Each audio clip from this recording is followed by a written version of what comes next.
देखिए, जैसे आपको पता है और आप इस पूरी सिचुएशन से अवगत हैं कि साउथ चाइना सी में किस तरीके से चाइना ने अपना आधिपत्य जमाने की कोशिश की है, किस तरीके से उन्होंने आर्टिफिशियल आइलैंड्स बनाए हैं, आइलैंड्स पे कैप्चर कर रहे हैं और अपनी फौजी ताकत के सहारे वो बाकी कंट्रीज को दबाना चाहते हैं और अपना आधिपत्य जमा रहे हैं। इसलिए अमेरिका को पसंद नहीं था, क्योंकि अमेरिका ने देखा कि ये ताइवान को और उनके जो फ्रेंडली कंट्रीज हैं उनको डायरेक्ट असर पड़ेगा। ताइवान पे वो क्लेम करना चाहता है और इसीलिए फिर ये क्वाड का के लिए अरेंजमेंट हुआ।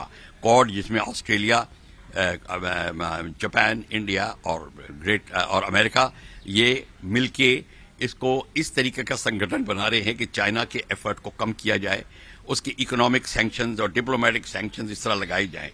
इसके लिए ये मीटिंग हो रही है और ये मीटिंग बहुत जरूरी है। पर इस मीटिंग में सबसे बड़ी चीज है, ये बाकी चीजें तो डिसाइड होंगी, पर सबसे बड़ी चीज ये डिसाइड होगी और बात आएगी जिसके लिए भारत और बाकी कंट्रीज हिचकिचा रहे हैं, इधर उधर देखते हैं। वो ये है, क्या मिलिटराइजेशन, क्या इसका एक फौजी आधुनिकीकरण होना चाहिए, एक फौजी बॉडी बननी चाहिए, कॉमन फौजी बॉडी जो कि मिलिट्री अभियान को जो चाइना चलाए उसको जॉइंटली मिलके उसके ऊपर हावी होने की कोशिश करें। इसका मतलब ये होगा, जापान पे अगर चाइना हमला करता तो भारत भाग लेगा, भारत पे हमला करता तो जापान और ऑस्ट्रेलिया सब भाग लेंगे। अमेरिका इसका पूरा का पूरा इसमें सहारा देगा, उसका भाग होगा। अपने एयरक्राफ्ट कैरियर रोनाल्ड रेगन और जितने उनके aircraft carrier 100 aircraft carrier, nuclear driven aircraft carrier, वो सब लगाए जाएंगे। पर इस मीटिंग में ये बातें तय होंगी, क्या डिप्लोमेटिक फ्रंट पे, क्या इकोनॉमिक एंड बिजनेस फ्रंट पे, क्या मिलिट्री फ्रंट पे, किस तरीके से चाइना का आधिपत्य रोकने के लिए और आगे की नीति क्या होगी, फर्दर रोड, इसकी प्लानिंग होगी। देखिए, ऐसा है, यूनाइटेड स्टेट्स जो सोच रहा है वो ठीक तो सोच रहा है, पर यूनाइटेड स्टेट्स खुद थोड़ी अपने उसकी मेमोरी थोड़ी कम, सोच कम हो गई है। वो सोच नहीं पा रहा है कि पैदा करने वाला पाकिस्तान और यूनाइटेड स्टेट्स से मिलके अपना बच्चा पैदा बनाया था तालिबान, ये उनका आपस का बनाया हुआ है, जिसको उन्होंने रशिया के खिलाफ इस्तेमाल किया, रशिया को निकालने के लिए। उसको पूरी ट्रेनिंग दी, पैसा दिया, आर्मामेंट दिए, इतना बड़ा किया। फिर जब वो बच्चा थोड़ा सा अकड़ने लगा तो उसको फिर अमेरिका ने निकाल के खुद अपना पांव जमा लिए बाप ने, और फिर 20 साल वहां पे राज करने के बाद अब फिर बेटा वापस फिर आ गया है। मतलब ये है, तालिबान जो है वो ये मुगल रूल की बात हो रही है, कभी बाप आ गया गद्दी पे, कभी बेटा गद्दी पे आ गया, वही वाली बात हो रही है और इसका आप नजारा देख रहे हैं। तो अगर अमेरिका ये सोच रहा है कि अब क्या स्थिति होनी चाहिए, पाकिस्तान बड़ी देर से अपने जमावड़ा लगाने की कोशिश कर रहा था, क्योंकि जब पाकिस्तान और अमेरिका और पाकिस्तान ने मिलके अपनी तैयारी करी तो तालिबान ने दोनों के खिलाफत की थी। एक टाइम आया था पाकिस्तान के ऊपर भी अटैक आ रहा था और तालिबान एलिमेंट इंटरनल प्रॉब्लम भी पाकिस्तान में क्रिएट कर रहे थे बाकी रेडिकल इस्लामिक संगठनों के साथ मिलकर। इसीलिए अब जो है अमेरिका सोच रहा है कि अब पाकिस्तान ने सारे वेपन्स जो छोड़ गया था वो उस पर ऑक्यूपाई किया है, तालिबान के साथ मिलके पूरी की पूरी जंग जीती है, चाइना का सपोर्ट है। अमेरिका अब इसमें असमंजस में पड़ा है, जैसे रशिया भी पड़ा हुआ है और वहां टर्की भी बैठा हुआ है, गार्ड लगा के कहा उसको थोड़ा सा शिकार में जो बचा कुचा मीट मिले तो वो भी खा ले, तो टर्की भी बैठा हुआ है। रशिया इसलिए डरा हुआ है कि कोई ऐसी चाल ना चले जिसमें उसके एथनिक ग्रुप्स साउथ और ईस्ट रशिया में उनको कोई असर पड़े, तो वो अपनी अगली चालें सोच रहा है। इन सब का इस दृश्य को देखकर अमेरिका चिंतित है कि अब पाकिस्तान की क्या स्थिति होगी, कितना वो पाकिस्तान के क्लोज जाए, कितना पाकिस्तान को सपोर्ट करे, क्योंकि उसको भी ये भी पता है पाकिस्तान हिंदुस्तान के खिलाफ सारा कार्यक्रम करेगा, तो हिंदुस्तान और अमेरिका के रिलेशंस कैसे रहेंगे, अमेरिका को उसकी भी चिंता है। ये सारी चिंताएं ही जो हैं ये जिसको कहते हैं बहुमुखी चिंताएं हैं,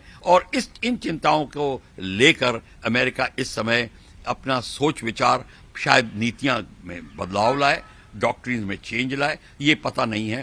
पर इस समय आपको ये सारा पता होना चाहिए, ग्राउंड स्टोरी ये सब, फाइनल स्टोरी ये है, इस सब का असर भारत की सिक्योरिटी पे पड़ेगा, JNK और POK के ऊपर।